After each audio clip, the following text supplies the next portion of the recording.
And we anticipated that actually this bill, which was brought to the floor of the House, would do better. But to the contrary, in fact, they are proposing that actually you need to actually to write and within 5 days and then 3 days, and the police must write back to you.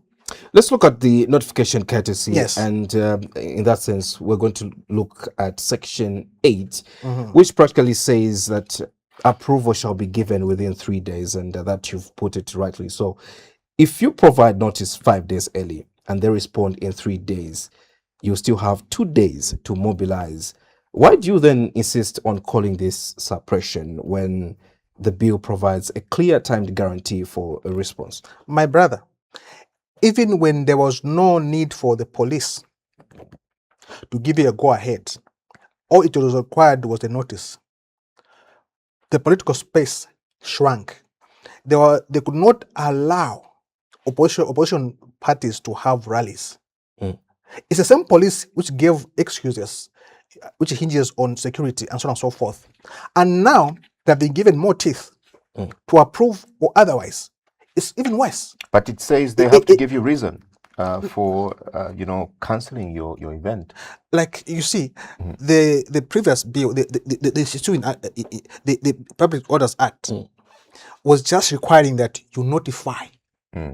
But even then, they gave excuses. They gave security reasons. They talked about lack of manpower. To the contrary, when it is opposition, when it is ruling party, the manpower is there. So for me, is that we had a problem with the Public Order Act. What we thought was that it should have been made clear that the police must, when a notice is given, that's it. But in this case, isn't this far more transparent than the infinite silence that we had under the old Public Order Act?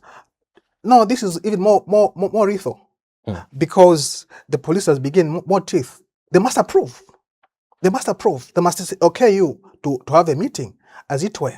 And for me, is that the challenge which we're having is that when you use public institution, for that matter, democratic institution, to stifle the democracy of the country is very dangerous. This is worse than the Public Orders Act, because even if you say no, in 3 days you approve, but we know what will happen. It's predictable.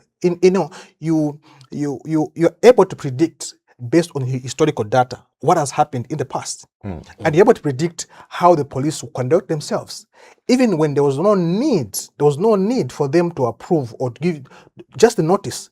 They made the life difficult for any gathering by political opponents. How much more now that they'll be required to have the power to say whether you go ahead or not. It's unacceptable, really. So in short, what's happening now is that, like I said in my article, when this bill is enacted,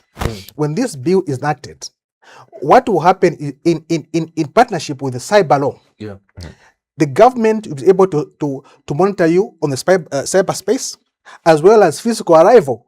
Where is the democracy?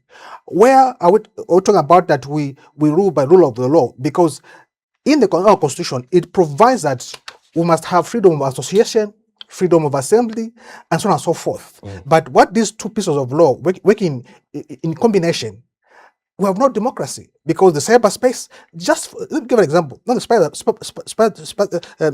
cyberspace, just to say, oh, Your Excellency, you lost your route.